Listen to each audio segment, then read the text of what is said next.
13岁那年，我被一顶小轿子抬进了宫。皇后说：“你要早日为皇室开枝散叶。”华婕妤说：“你要争宠。”静妃说：“你要安分守己。”可最后他们都说：“小婉儿，你要平安喜乐地过一生。”大家好，欢迎收看达达听书，我叫沈婉，乳名唤作小婉儿，是阿紫给我取的名字。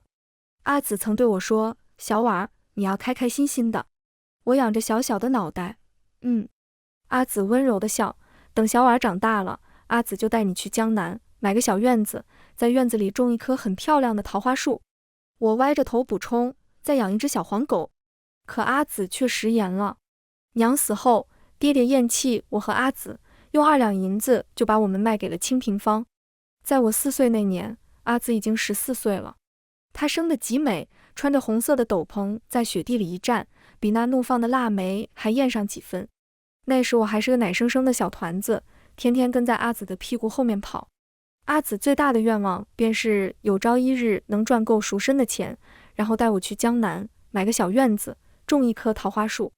赎身需要500两银子，阿紫这些年已经攒了200两。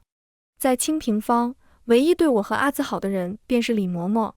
李嬷嬷在清平坊负责洒扫，为人最是和善。许是李嬷嬷没有孩子的缘故，便把我和阿紫当成自己的女儿般疼爱。同年元宵节，阿紫凭一曲飞雪舞，惊艳四座，名动京城。鹅毛大雪纷纷扬扬地落下，阿紫光着脚，穿着薄如蝉翼的纱衣，翩翩起舞。我看直了眼睛，一眨也不舍得眨。此时的阿紫，当真是那人间绝色，竟比那画册子上的嫦娥仙子还要美上几分。当晚，阿紫和我一起泡了澡，她用丝瓜瓤给我搓了灰，还用芍药味的皂子给我洗净了头发。我的脸蛋渐渐染上了红晕，昏昏欲睡。最后，我被阿紫抱着上了床，窝在阿紫怀中睡着了。睡得香甜时，一阵吵闹声惊醒了我。我揉着眼睛起来，却看到一群人跪在地上，狭小的屋子里挤得满满登登。阿紫跪在最中间，她背对着我，我看不到她的脸。于是我唤她阿紫。阿紫扭过头看我，原本红润的面庞如今却白得像纸。她手中捧着一份明黄色的折子，要不是李嬷嬷扶着她，她几乎快要跪不住了。突然，一道尖细的声音在我耳边响起：“圣旨已下，奴才恭迎淑妃娘娘回宫，闲杂人等速速退下。”那嗓音又尖又细，像一条滑腻腻的毒蛇，嘶嘶啦啦的，让人头皮发麻。阿紫被几个穿藏蓝色衣袍的人拖着往外拉。突然，他看向清平坊的掌柜，厉声斥道：“薛红，要好好待沈婉，让她念书习字，不可让她学武。”阿紫又扭头看我，她双眼通红，泪水在眼眶中打转。“小婉儿，阿紫的小婉儿，你要乖乖的，要开开心心的长大。”我心中大惊，也不顾自己只穿着寝衣，连忙从床上蹦起来去抓阿紫的衣袖。身穿藏蓝色衣袍的人狠狠地掐了一下我胳膊内侧的嫩肉，我疼得哇哇直哭，下意识松开了阿紫。阿紫被他们推上了一顶明黄色的小轿，快速消失在我的视线中。阿紫，阿紫！我吓得大哭，急急去追那轿子，可那轿子却离我越来越远，直到我狼狈地摔倒在地上，那顶明黄色小轿再也看不到。李嬷嬷抱我回了屋，我把头埋在李嬷嬷的怀中，一直哭一直哭，怎么也止不住。我问李嬷嬷阿紫去哪里了，薛红却一脸凶狠地回答我：“你阿紫不要你了，你阿紫成为了尊贵的淑妃娘娘，去宫里享福了，怎么会要你这个野种？”我气得拿小拳头捶他，却被他狠狠地扇了一巴掌。我呸！小野种，晦气的东西，成日在清平坊白吃白喝，赶明我就把你发卖到窑子里去。我止住了哭声，死死盯着他。我要学跳舞。是的，我要同阿紫一般上台献舞，被宫里的人看中，入宫当娘娘。等我入宫找到阿紫，便和她一同去江南。薛红突然抚掌笑了，嘴角咧到了耳根。好好好，学学学，小祖宗，都依你。李嬷嬷大惊，偷偷劝我：“小婉儿，你阿紫走时交代过，绝不能让你。”我按住了李嬷嬷的手：“李嬷嬷，我想阿紫，我要学好跳舞，才能去找阿紫。”若是没有阿紫，小婉儿也不想活了。李嬷嬷红了眼睛，小婉儿，你怎么那么傻啊？我认真的学习基本功，每日坚持练武，从不喊累，从不叫苦。薛红很满意我的表现，在吃穿用度上从未克扣过我。阿紫入宫后就彻彻底底的消失了。我无数次托人去宫里打探，可打探的人却说宫里没有淑妃，更没有叫沈淑宁的女子。阿紫到底出什么事了？我心急如焚，却只能日复一日，年复一年干等着。转眼7年过去了，我也能如阿紫一般上台献舞了。如今的我模样越来越标致，身段也愈发窈窕。李嬷嬷给我梳妆时说我是她见过最美的女子。我歪着头，俏皮地看着温李嬷嬷，嬷嬷，我和阿紫比如何？李嬷嬷的眼神迷蒙起来，似是在回忆，半晌才笑着说，淑宁姑娘的容貌自然是一等一的好。我望着铜镜中那张与阿紫3分相似的脸，掐紧了手心。阿紫，等我。元宵节，大雪，我上台献舞。我口中含着绿色的腊梅，穿披淡绿色的羽纱，在脚腕上系满了叮咚作响的铃铛，光着脚于银装素裹的雪地中跳了一曲绿腰舞，出尽了风头。终于，在这个大雪纷飞的夜里，我等到了。太监带着侍卫冲进了我的寝屋。我穿戴整齐，正襟危坐，对着为首的老太监微微一笑。来了啊！老太监露出错愕的神情，上下打量着我。我吸了口气，缓缓吐出一句话：公公，不知你可还记得淑妃沈淑宁？7年前也是在这间屋子，你带走了她。我迫切地想知道阿紫如何了，为什么这7年她一点消息都没有呢？我把一颗珍藏许久的夜明珠塞进老太监手里，定定瞧着她。老太监眼角的皱纹更深了，他眯起浑浊的眸子，笑了笑。深宫吃人，娘娘要找的人，许是死了吧？他的声音阴恻恻的，宛如恶魔低语。我如遭雷击，瘫坐在地上，久久不能动弹。老太监用力架起我，笑得温和。到底死没死？娘娘进宫瞧瞧，不就知道了。老奴以为娘娘是个聪明人。我稳下心神，接了旨：公公，我要带我的嬷嬷一同入宫。老太监打量了一下李嬷嬷，沉吟半晌，又掂了掂手中的夜明珠，终是点了头。我带着李嬷嬷坐上了那顶明黄色的精致小轿。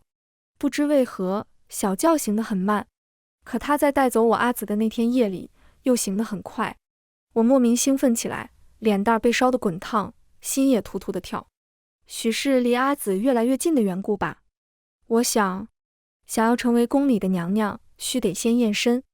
验身的老嬷嬷让我脱掉裤子，我瞪大眼睛，有些羞涩，扭扭捏捏的不肯脱，结果被她一把扒了下来。老嬷嬷把我推到火盆前，不停地用烟熏我的鼻子。我有些忍受不了，一连打了好几个喷嚏。老嬷嬷睁大了眼睛，紧紧盯着火盆，见火盆中的灰屑纹丝未动，她才满意的点点头。接下来我被拖得一丝不挂，老嬷嬷围着我来回打量了好几遍，又细细检查了我身上的胎记。最后她让我躺在小榻上，用力掰开我的双腿，把粗粝的小手指伸进去细细探着。好疼！我的后背渗出了细密的汗。不错，是个齐整的。好了，娘娘，起来吧。老嬷嬷笑着对我点了点头。我被封为了完美人，只不过我还未及笄，按景国礼制，尚不可侍寝。小太监脸上堆满了谄媚的笑，还说让我将养好身体，以后若是高升了，别忘了提点提点他。我有些想问他知不知道淑妃娘娘，可没等我开口，我就被带路的小宫女领走了。终于我忍不住开口：你叫什么名字？回娘娘，奴婢叫小桃。小桃，淑妃在哪个宫？小桃睁大了眼睛，露出疑惑的神情。回娘娘，宫里并没有淑妃。我着急了，怎么会没有呢？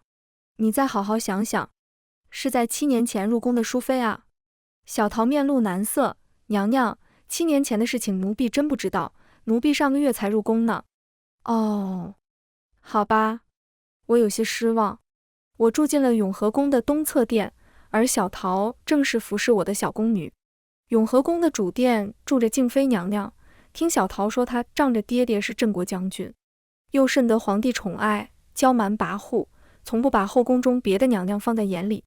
哦，看样子静妃娘娘很厉害，那她一定知道我阿紫的消息。我屁颠颠地跑去给静妃娘娘请安。宫女去通传了许久，半晌才出来。完美人来得不巧，静妃娘娘在还小气。哦，那我等等便是。我小心翼翼地跪在地上，一副伏低做小的模样。李嬷嬷反复嘱咐过我，在宫中一定要学会忍耐，少说话，多做事。通传的小宫女鄙夷地上下打量我几眼，嗤笑一声走了。远远的，我听见他们议论我的声音。早就听说新来的完美人是低贱的青楼妓子，果然名不虚传。你看她年纪虽小，却生着一副狐媚样。我真想辩解一句，我不是妓子，我只是一个卖艺为生的舞女罢了，靠自己赚银子，这不丢人，更不低贱。另一个小宫女嗤笑，这些勾栏妓子有几个好下场的，左不过是陛下的玩物罢了。我的心头猛地一缩，什么叫没有好下场？阿紫到底如何了？不知道跪了多久，两腿已然发麻，我用手撑住地面，强撑着不让自己倒下去。你是谁？一道明媚的声音在我耳边响起，我瞬间绷紧了神经，恭恭敬敬地叩了个头。回敬妃娘娘，嫔妾是陛下新封的完美人。完美人？呵，什么猫狗的也敢住进永和宫？她用绣着牡丹的绛红色靴子踢了踢我的下巴，漂亮的靴子散发着浓重的脂粉味，我本能地躲闪了下。静妃一脚踹在我的脸上，怒骂一声，下贱的狗东西，你刚刚是在躲本宫？我踉跄了一下，忍着疼痛，嫔妾不敢。她的靴子在我脸上狠狠摩挲着，鞋底上粗粝的小石子刮花了我的脸，磨得我生疼。我闭上眼，一言不发，乖顺得像一只好脾气的猫。许久，她长叹一声，罢了，都不知道反抗，没意思。你抬起头让本宫看看。我乖乖照做，仰头看她，心中不由惊叹，好一张明艳绝伦的脸。她用漂亮狭长的凤眼细细打量着我，脸上竟露出诧异的神色。那么小？你如今几岁了？我乖巧地回答，回禀静妃娘娘，嫔妾13岁了，待立了冬，便14了。她没说话，还脱下身上的朱红色披风附在我身上。可不要多想，本宫可不是心疼你，本宫只是怕你感染风寒。若是传染了本宫，你便是死100回也不够呢。我连忙应道，是，嫔妾定会注意保暖，绝不会染上风寒，请娘娘放心。呵，倒是个有眼力见的孩子。她嗤笑了一声，扭头便走。不用请安了，你回吧。听着静妃哒哒哒远去的脚步声，我终是没忍住，冲着她的背影喊，静妃娘娘，您可曾听闻过淑妃娘娘？静妃的停住了脚步，声音模糊不清，宫中从未有过淑妃。我不死心，真的，您没骗我。她快步回身，扬手扇了我一嘴巴，完美人，本宫劝你谨言慎行。李嬷嬷心疼地给我脸上擦药，婉儿，夜深了，早点歇息吧。嬷嬷，我好想阿紫。为什么静妃娘娘却说宫中从未有过淑妃呢？我鼻头发酸，用力地抱住她。李嬷嬷拍着我的后背，乖婉儿，不难过了啊。或许婉儿明日去请安时，便会见到淑宁姑娘呢。次日，我恭谨地跪在皇后娘娘脚边，皇后娘娘万福。皇后看上去已不年轻了，周身散出一股生人勿近的威严之气，下垂的眼角处爬着一道道深刻的皱纹，神情冷冽得像一潭死水，毫无生机。皇后盯了我许久，竟露出一个温柔又复杂的笑容。她缓缓拉起我，轻轻抚着我的眉眼，像是透过我在看另外一个人。最后，她把一个通体碧绿的玉镯套在我腕上。完美人生得如此美，这玉镯何该是配你的？她语气温和极了，完美人如此瘦弱，要好好将养身子，待及笄后要尽早为皇家开枝散叶才是。我谢过皇后，又朝众妃嫔行了个礼，眼神快速扫过人群，可视线所及之处却未曾见到阿紫。我心乱如麻，不知如何是好。阿紫好像人间蒸发一般，就这么消失了。我思虑良久，终是去趟了景仁宫。皇后的寝殿一尘不染，空气中弥漫着淡淡的檀香味和腐朽的尘土味道。她正靠着软榻闭目养神，发出微弱的呼吸声。我心中一惊，此时的皇后娘娘就像一个将行就木的老者，浑身散发着死气。皇后娘娘万福，嫔妾看您来了。她缓缓睁开了眼，声音沙哑极了，是完美人啊，过来吧。我踮脚走过去，轻轻地给她按揉着肩膀。她温和地笑了，没想到你小小年纪竟会按摩。我小心翼翼地试探，回皇后娘娘，嫔妾自幼便给阿紫按摩，她总练武，一身的淤青。皇后的肩膀有些僵硬，眉头机不可察地皱了起来。哦，是吗？那本宫真是有福了。接下来便是长久的沉默。在我想找个话题打破这份沉默时，皇后开了口：你啊，日后只要安分守己，本宫会护着你的。我心中一动，皇后娘娘，您人善，可以答应嫔妾一件事吗？她眉目舒展了开来。何事？我诚恳道。皇后娘娘，嫔妾想向您打听个人。何人？她的眼睛眯了起来，嘴角的笑容逐渐隐去。我大着胆子，不知皇后娘娘可否听说过淑妃？沈淑宁，在7年前入宫的舞娘。我紧紧盯着皇后娘娘，不想错过她任何一丝表情变化。她脸色沉了下来，继而升腾起强烈的怒意。啪一声，我被她狠狠扇了一巴掌，尖锐的护甲划过，我的脸颊瞬间凸起了一道道血痕，血液顺着我的脸颊滴滴答答流下，殷红了我糯白色的衣裙。淑妃，是你什么人？我急声。淑妃是嫔妾的阿紫。皇后的声音粗嘎极了。完美人，若是你还爱惜你这条小命，就该安分守己，不要再打听关于淑妃的任何事了。我心头突突的跳，为何？嫔妾不在乎生死，嫔妾只想要阿紫。她喟叹一声，竟缓缓蹲下身，扶起我。傻孩子，竟和淑妃一样的脾性。她揉了揉我的发顶，好孩子，别再找你阿紫了，你的阿紫，她已经解脱了。皇后平静下来，好像陷入了长久的回忆。我努力瞪大眼睛，努力不让眼泪掉下来。彼时我已经是13岁了，怎会不懂皇后娘娘说的解脱是什么意思呢？娘娘，我不信，您定是在骗我，对不对？我崩溃地扯着她的衣袖。她没有推开我，只是说了句：完美人，今日本宫饶你不死，你走吧。我顶着一脸的伤痕回了宫，却被在院中闲逛的静妃拦住。她环抱着臂，戏谑地看着我：哟，小倔驴挨打了。啧，本宫早就告诉过你，谨言慎行，你怎么就那么倔呢？你还敢去挑衅皇后？非要吃了苦头才甘心。我面色苍白极了，虚虚向她行了一礼，多谢娘娘关心。她的脸蓦地红了，你说什么？本宫可不是在关心你。静妃抬腿便要走，走出好几步后，又恶狠狠地回头：倔驴，跟上来。我坐在了静妃榻上，她命奴婢拿出金创药，亲手为我擦药。若不是本宫见你年纪小，不然才懒得管你。你日后切莫再问一些莫名其妙的问题。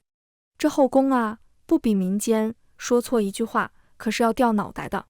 她絮絮叨叨着，我一句也没听进去，脑海中不停回荡着皇后的那句话：你阿紫已经解脱了。看着静妃那张明媚严厉的脸，我竟鬼使神差地说了一句：静妃娘娘，你有点像我的阿紫。什么？她一脸讶异。沈淑宁是我的阿紫。皇后娘娘说我阿紫死了，可我不信。她说过要和我一起去江南，要和我一同种桃花树。娘娘，我的阿紫到底去哪了？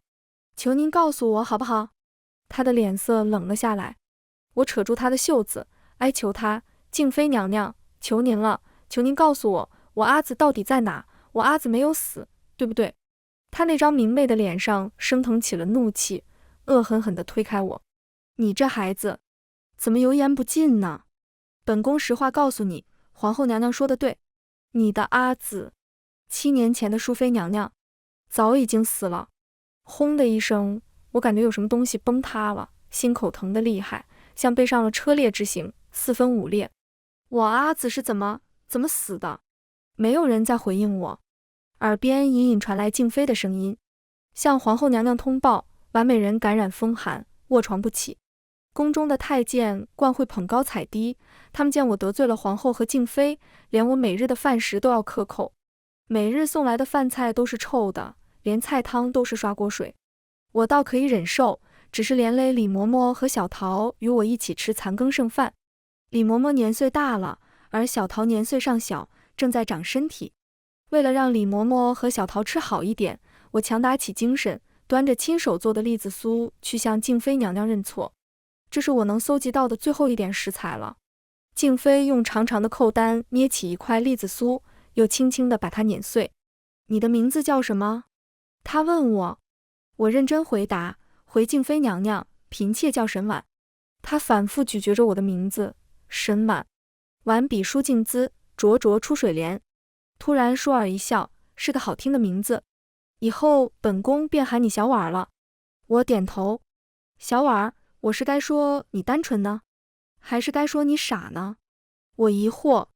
栗子酥的碎屑纷纷扬扬地洒落下来，像纷纷扬扬的鹅毛大雪，让我想到了4岁那年，阿紫光着脚在雪中跳舞的场景。小婉，你记住，在这宫里不能吃别人给的东西，即使是本宫赏的也不行。我心中一惊，连忙跪下。小婉绝无害娘娘之心。她的语气竟温和下来。本宫知道，本宫知道，小婉是个善良的孩子。本宫也知道，小婉很想阿紫。你的阿紫是解脱了，是去过好日子了。小婉不要伤心太久了，小婉要开心起来。我仰起头，大睁着眼睛，忍着不让眼泪流出来。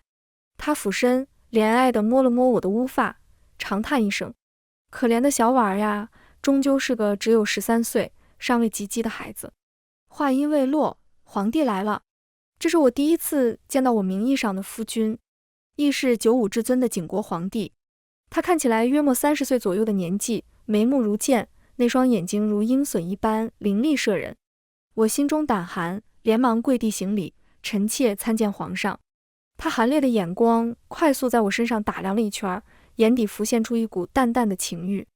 我心中一颤，静妃不着痕迹地把我掩在身后，挡住了他的视线。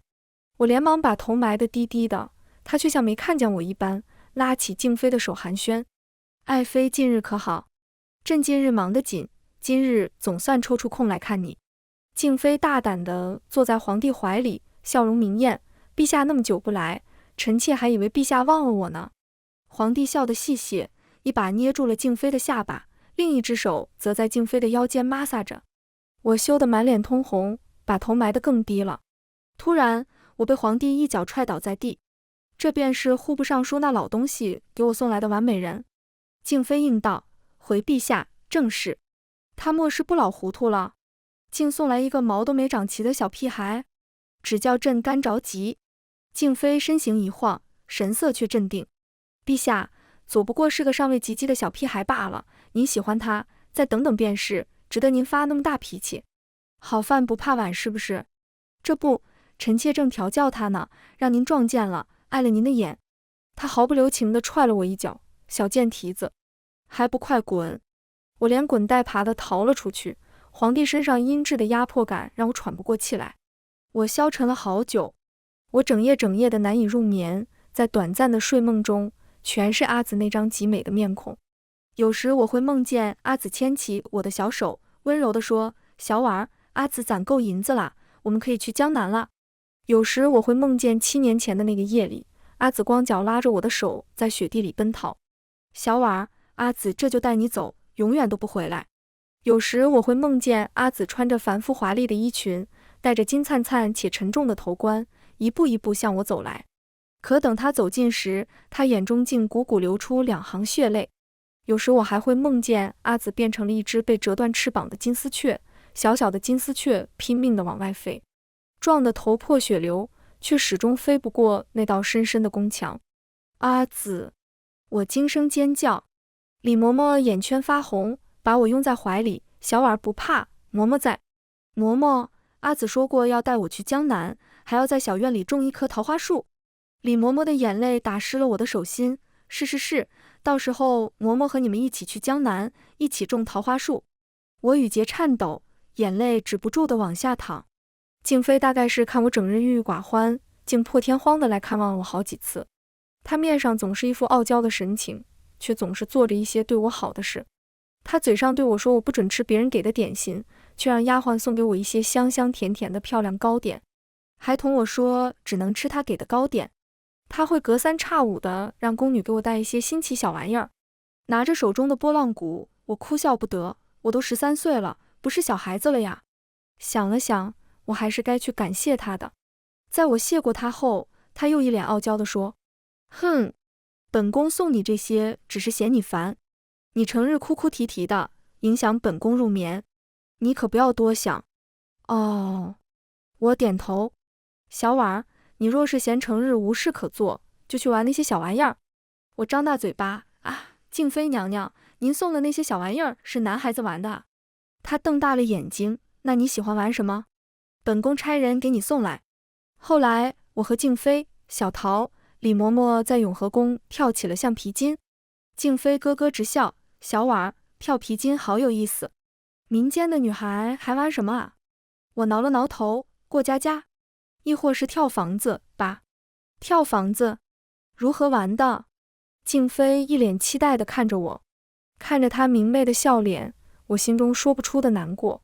静妃如今也只是个19岁的女孩啊，而我的阿紫，如果还活着的话，如今也才21岁。静妃还告诉我，她的大名叫苏静玉，是她娘亲给她取的，她喜欢得紧。可自从入宫后，她好像永远地失去了这个名字，再没人记得她叫苏静玉。她温柔地抚摸我的头，像摸一个乖顺的小奶猫。小婉儿，你不是很想你姐姐吗？为了缓解你的思念之情，那我勉为其难，就让你也喊我姐姐吧。从今以后，我也是你的姐姐。作为你的姐姐，以后我就勉为其难地护着你吧。我仰头看她，有些不可思议。你也是我的姐姐？那你会带我去江南居住吗？会在小院里种一棵桃花树吗？会养一条小黄狗吗？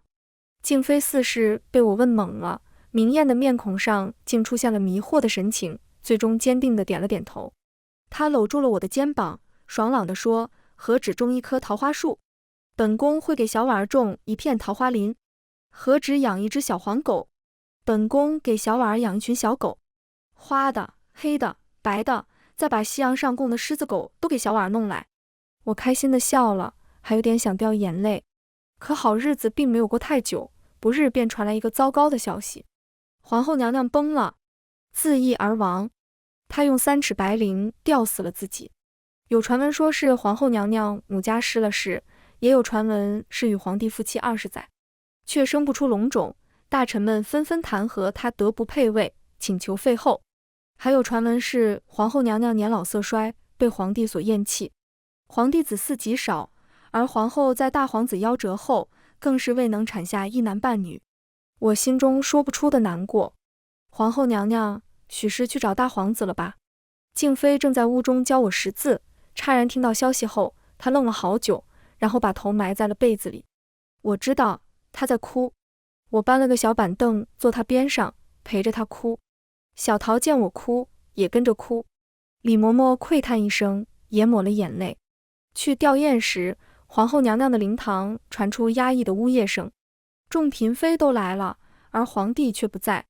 他们用手帕掩着面孔，发出克制的悲泣声。他们或许在哭皇后的突然离世，或许在哭帝王的薄情寡义，或许更多的是在哭自己，在哭深宫女子的身不由己。我想，静妃的2只眼睛像小兔子，红红的，鼓鼓的。小婉儿，你知道吗？其实后宫女子的命早就不属于自己了。我如鲠在喉。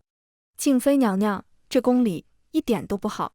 阿紫走了，皇后娘娘走了，这宫里一点都不好。静妃突然抱住了我，小婉儿，姐姐送你出宫好不好？姐姐想办法，姐姐一定想办法送你出去。你本就不属于这里，你该属于那广阔的天地，属于那辽阔无际的草原，属于那烟雨朦胧的江南。小婉儿不该在这里的。我摇了摇头，小婉儿哪儿也不去。想去江南吗？自然是想的，但我舍不得让阿紫也有点舍不得让静妃一个人留在这孤独的宫里，去独自熬过这漫长而痛苦的一生。我心中难受极了，眼泪控制不住吧嗒吧嗒的掉。静妃拉起我的手，小婉，不哭，你还有我。突然她眼嘴干呕起来，我急忙拍着她的背，娘娘，你没事吧？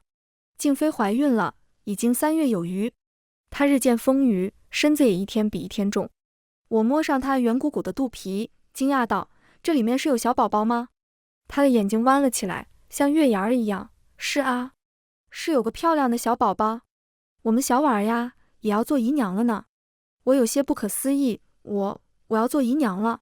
静妃的肚子突然顶了一下我的手，我更加不可思议了，对着静妃的肚子喊，小宝宝，听见没有？我叫小婉，是你的姨娘哦。那圆滚滚的肚皮竟又顶了我一下。静妃乐不可支，小婉，看样子小宝宝很喜欢你。我的脸一下红了，用嘴巴凑近静妃的肚皮，小宝宝，姨娘也很喜欢你，你可要乖乖的，不要折腾你娘亲哦。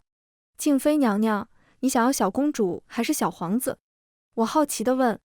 静妃给我梳头的手顿了一下，若是个小皇子便好了。为何？娘娘不喜欢公主吗？我鼓起了嘴。她的声音极轻，啥玩意儿，姐姐怎会不喜欢？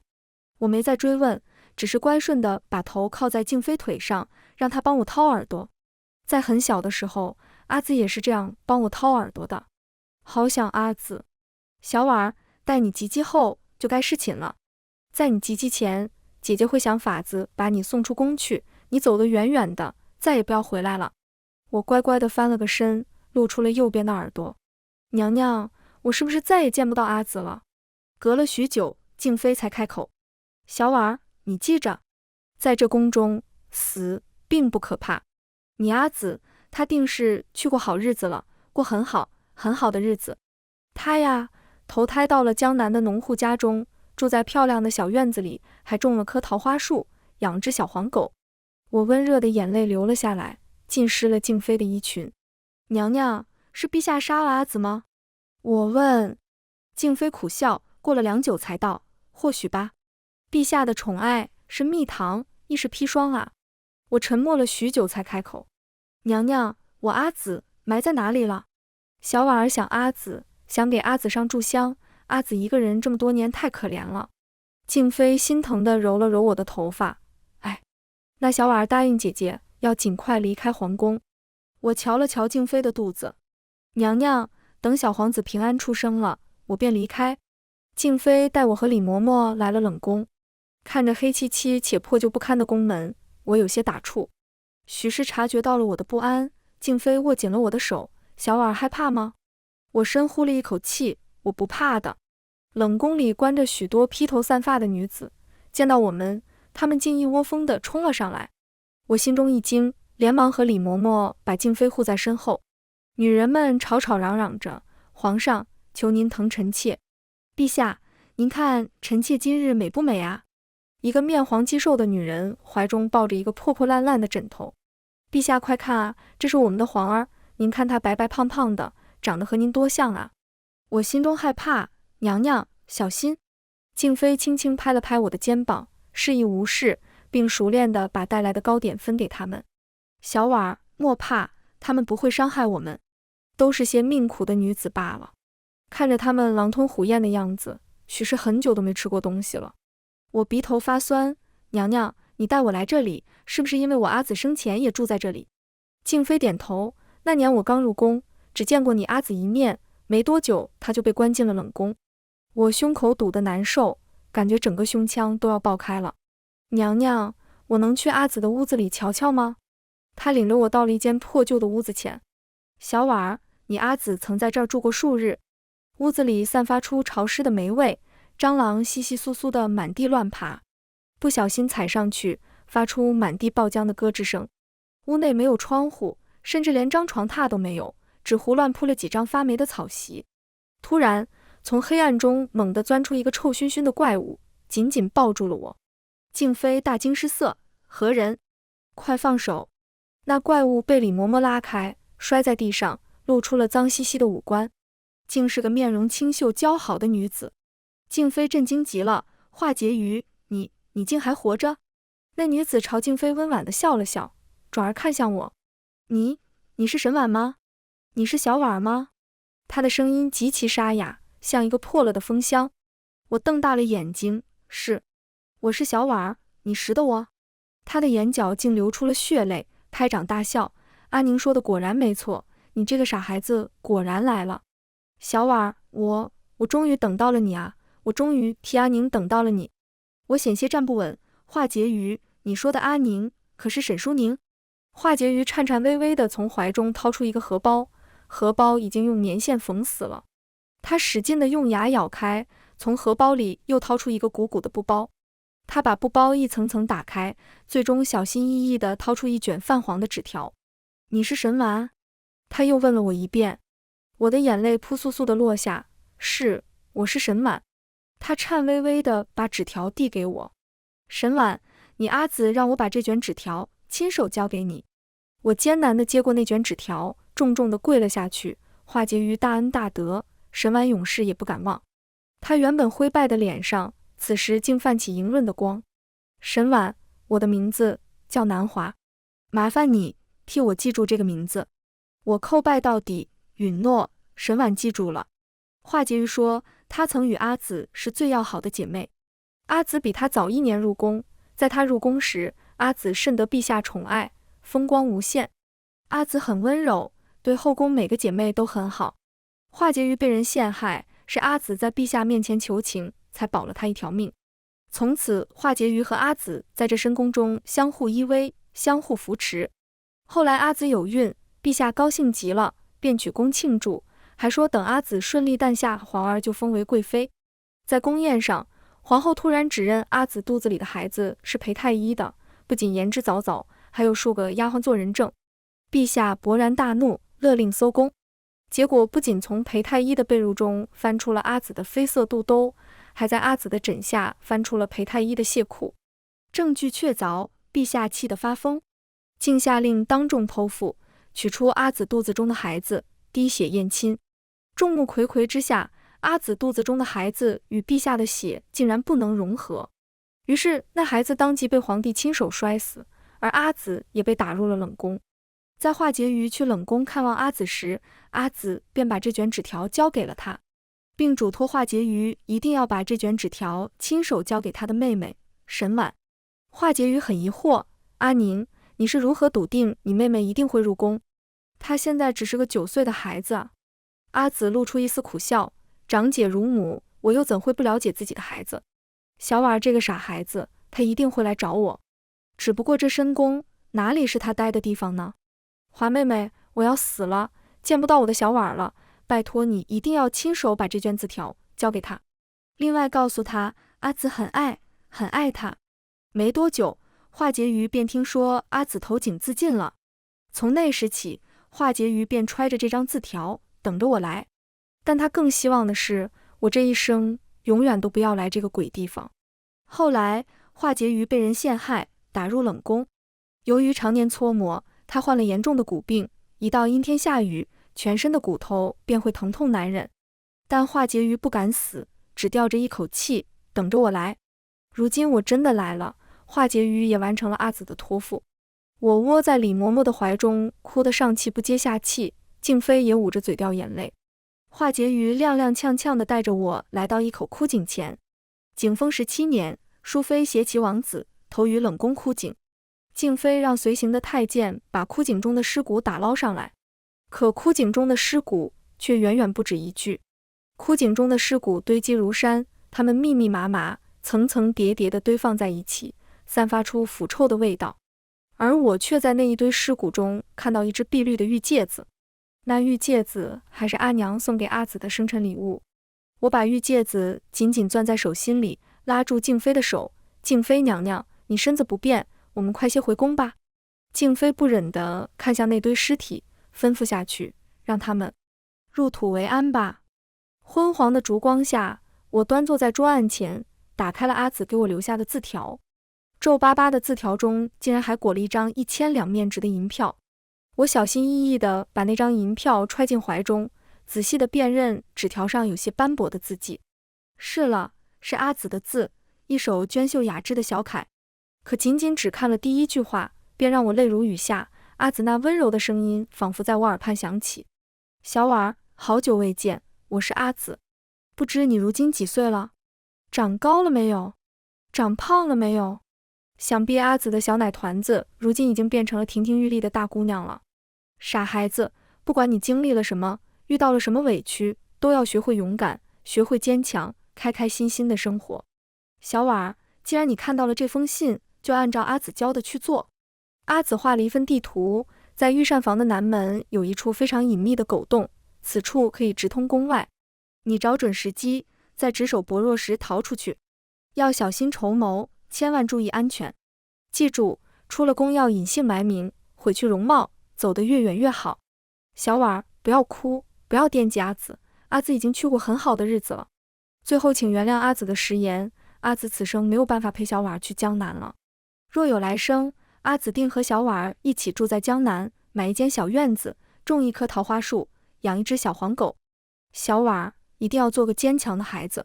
阿紫希望小婉儿可以快快乐乐、平平安安地度过平凡而幸福的一生。景丰17年，沈淑宁绝笔。阿紫，好痛，好痛啊，痛得我连眼泪都哭不出来。我麻木地张着嘴，喉咙发紧，发不出任何一个音节。手中的纸条被我攥紧，又小心翼翼地把它铺整齐，珍惜地藏在胸口。烛光摇曳，隐约中听到外面传来嘈杂的呼喊声。我心中一惊，是静妃。静妃早产了，永和宫乱了套。一盆盆红彤彤的血水，带血的剪刀，滚烫的开水和静妃的歇斯底里的哀嚎声。我冲进产房，握紧了静妃的手，娘娘，坚持住，疼的话就掐我的手。产婆急得大叫：静妃娘娘，求您用力啊，使劲啊，深呼吸，快，用力，用力。已经看到头了。汗水打湿了静妃的衣衫，她死死咬着毛巾，双眼满是血丝，整个眼球像是要爆出来。不知过了多久，伴随着静妃一声凄厉的嚎叫声，产婆惊呼：出来了，出来了！产婆抱着一个青紫的小人，嘀咕着：这孩子怎么不哭呢？说罢，竟不由分说地抽了那小人2个巴掌。哇哇！那小人似是吃痛，竟哇哇哭了起来。顿时，所有人都欢呼起来：哭了，哭了！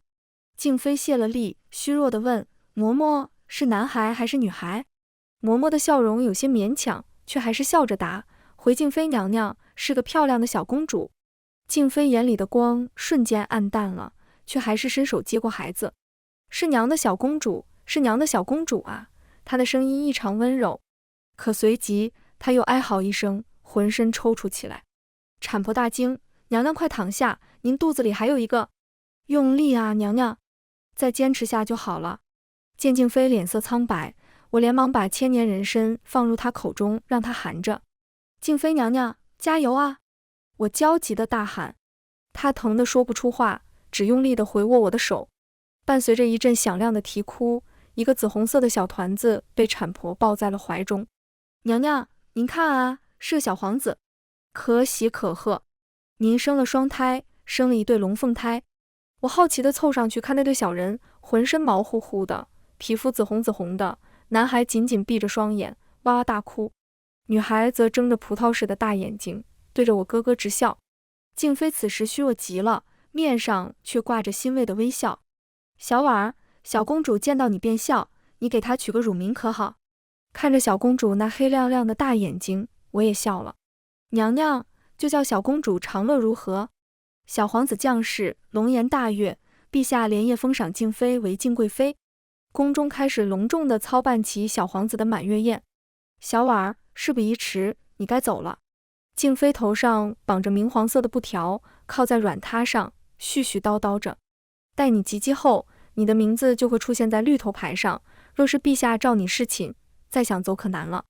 小皇子满月宴来宾很多，那日的守备大都集中在宫内，是你逃走的好时机。静妃命丫鬟把一个小包裹交给我。小婉儿，这是你出宫所需的银票和金银细软，姐姐已经替你打点好了，千万拿好了，别弄丢了。我接过包裹，故作轻松的点点头。静妃娘娘，小婉儿要走了，您自己要多保重。小婉儿会过得很好，您不要担心我。反而是您，要记得不能贪凉。您刚生完孩子，身子骨弱，若是进了寒气就不好了。若是您觉得无聊了，就喊上小桃和豆蔻一起玩跳皮筋、跳房子也行，我已经把他们几个都教会了。说着说着，我的眼泪竟然不争气地掉了下来。静妃伸手理了理我鬓角的碎发，声音温柔极了：“小婉儿，真是个好孩子。小婉儿，你能喊本宫一声姐姐吗？”她声音软软的，像极了祈求。我吸了吸鼻子：“静妃，姐姐。”她摇摇头，无奈道：“小婉儿，早就跟你说了，本宫的名字叫苏静玉。”我不受控制地抽噎起来：“姐姐，静玉姐姐。”哎，静妃开心地笑了，把我拉进了她怀中。小婉儿啊，小婉儿，真是本宫的傻妹妹。她替我擦干了眼泪，认真地看着我：“小婉儿，你能帮姐姐一个忙吗？”她脸上泛起了慈爱的光芒：“姐姐把长乐交给你，你带她走吧，走得远远的，一辈子都不要回来了。”我不解，为何？长乐可是金尊玉贵的小公主，是姐姐的亲生女儿，跟着小婉儿过苦日子，怕是委屈了她。静妃苦笑：“景国公主看似金枝玉叶，其实只是笼中鸟雀罢了。她们会如金丝雀一般度过幼年，在及笄后会被陛下当成筹码送去和亲，她们会远嫁到蛮夷之地，然后在苦寒中被折磨致死，终其一生都是皇权的牺牲品罢了。本宫希望长乐可以如她的名字一般，长长久久的快乐，即使做个平凡的民间女孩，也是自由自在的。小婉儿，姐姐求你了，带她走吧。”我握紧静妃的手，语气坚定：“小婉儿定不负静玉姐姐所托。”华婕妤的身子一直都不见好，为了照顾她，我把她偷偷带到了永和宫养身子。可冷宫的阴气早已侵蚀透了她的骨血。听太医说，华婕妤行走时会疼痛难忍，只有坐下或躺下时才能缓解疼痛。可华婕妤并不以为意，她每日都坐在桌前专心致志地作画，还常常鼓捣着一些胭脂和丹青。“华姐姐，你在画什么呢？”我笑盈盈地坐在她边上，不由分说地塞给她一个汤婆子。可我却惊奇地发现，华婕妤画像中的女孩竟是我。“华姐姐，你画的是我？”她喜笑颜开：“是了。小婉，快坐好，让姐姐给你画一张肖像，以后你走了，姐姐想你了，还能拿出来看看。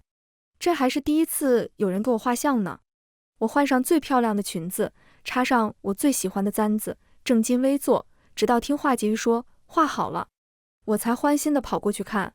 “好美啊，华姐姐，我有这么美吗？”她弯起眉眼，宠溺地笑了笑：“那当然，小婉儿是极美极美的小姑娘呀。”我有些可惜地摸上自己的脸，可惜我出宫后这副容貌就要毁去了。“不用。”她窸窸窣窣地从桌案下掏出一张脸皮递给了我：“小婉儿戴上试试。”我吓了一跳，惊呼一声：“啊，这是人的脸皮！”她笑得前仰后合：“傻孩子，这是姐姐画的，你快戴上看看合不合适。”哦，我戴上了面皮，瞧着镜中的自己，麻子脸、单眼皮、厚嘴唇，眼神却是黑润润、清清澈澈的。“华姐姐，想不到你还有这本事。”她有些得意：“那是自然，姐姐自小便最喜欢画画了。小婉儿出宫后不必毁去容貌，日后带着这副脸皮示人就好。姐姐给小婉儿和长乐公主准备了好多张脸皮，足够你们用一辈子了。”我心中感动，抱住了她：“华姐姐，谢谢你。”她捏了一下我的脸蛋，打趣道：“那你亲我一口。”我瞪大了眼睛，有些害羞，却还是对着华婕妤的脸亲了一口。“哎呀，你还真亲啊，都是口水。”她笑着推开我。华婕妤的笑容灿烂明亮，照亮了我的眼，我也情不自禁笑了起来。她的声音不再沙哑，而是变得清甜悦耳：“小婉儿，你只要过得幸福快乐，便是对我最大的感谢了。”终于等到了小皇子满月宴这一天，和宫欢庆，觥筹交错，热闹非凡。是时候了。我换上太监服，戴上华婕妤给我的人脸面具，把长乐放在装菜的竹篮里，摸索着去了那处狗洞。身边的小宫女们来来往往，耳边还不时传来宫宴上的丝足奏乐之声。长乐许是被吵到了，竟发出一声响亮的啼哭。我暗叫不好，但幸而震耳欲聋的烟花声盖过了长乐的哭闹声。我压低帽檐，和手中端着精致食物的太监们擦身而过。嘿，快点！御膳房正缺人手呢。有人催促我，我捏着嗓子加快了脚步。哎，来了来了，小的这边来了。风声呼啸，不远处传来了阵阵骚动。我心中警觉，竖起了耳朵听着。宫女们大呼小叫，不好了，不好了！永和宫的完美人在这大喜日子自缢了，真是顶顶晦气的。陛下龙颜大怒，说要把完美人的尸身丢出去喂狗呢。这完美人还尚未成宠，竟如此想不开，不知是受了什么委屈。我脑中轰鸣，仿佛被一声惊雷击中，差点把装长乐的篮子摔在地上。永和宫的完美人自缢？哪里来的完美人？我冷汗淋漓，险些跌坐在地上，脑海中浮现出华婕妤那张苍白又秀美的脸，她正温和地冲着我笑。小婉，我终于等到了你啊！我终于替阿宁等到了你。小婉，快坐好，让姐姐给你画一张肖像，以后你走了，姐姐想你了，还能拿出来看看。那当然，小婉是极美极美的小姑娘呀。哎呀，你还真亲啊，都是口水。小婉，你只要过得幸福快乐，便是对我最大的感谢了。我加快了脚步，小跑了起来，寒风凛冽，眼泪竟割破了我的脸颊。疼，好疼啊！李嬷嬷佝偻着身子，正在狗洞前等我。她变得更老了，满头的白发晃花了我的眼睛。小婉，快！她着急地冲我招手。我仓皇而决绝地钻进了狗洞，又情不自禁地回过头，深深看了一眼朱红色的宫墙。再见了，静玉姐姐。再见了，华姐姐。再见了，阿紫。小婉真的走了。不知是不是我眼花了，在那朱红色的宫墙边上，我竟然看到了静妃那张明媚严厉的脸。她正温柔地对着我笑，脸上还挂着2行清泪。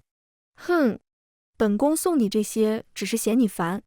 啧，本宫早就告诉过你，谨言慎行，你怎么就那么倔呢？真是个倔驴。可怜的小婉呀，终究是个只有13岁、尚未及笄的孩子。小婉，跳皮筋好有意思。民间的女孩还玩什么啊？从今以后，我也是你的姐姐。作为你的姐姐，以后我就勉为其难地护着你吧。我们小婉呀，也要做姨娘了呢。我和李嬷嬷一刻也不敢停下，我们或坐马车，或坐船，或步行。大抵3个月后，我们终于来到了一处山清水秀的小村庄。长乐窝在我怀里，手中拿着一支开得正盛的桃花，瞪着一双黑溜溜的大眼睛，咯咯直笑。我用力地深吸了一口刚下过雨还夹杂着泥土芬芳的空气，喃喃道：嬷嬷，这便是阿紫说的江南吗？好美啊！嬷嬷倚着拐杖，笑着应我：大抵是了吧。江南的春日可真好啊！我伸出手，阿紫的玉戒子在阳光的照耀下闪闪发光。静玉姐姐，华姐姐，阿紫，你们看到了吗？江南真的很美，也很温暖。小婉儿如今有了自己的妹妹，我们会做一对平凡而自由的民间姐妹。我们将会在江南度过很长很好的一生，相依为命，幸福快乐。全文完，达达听书感谢您的观看，每天上新精彩小说，喜欢就订阅吧。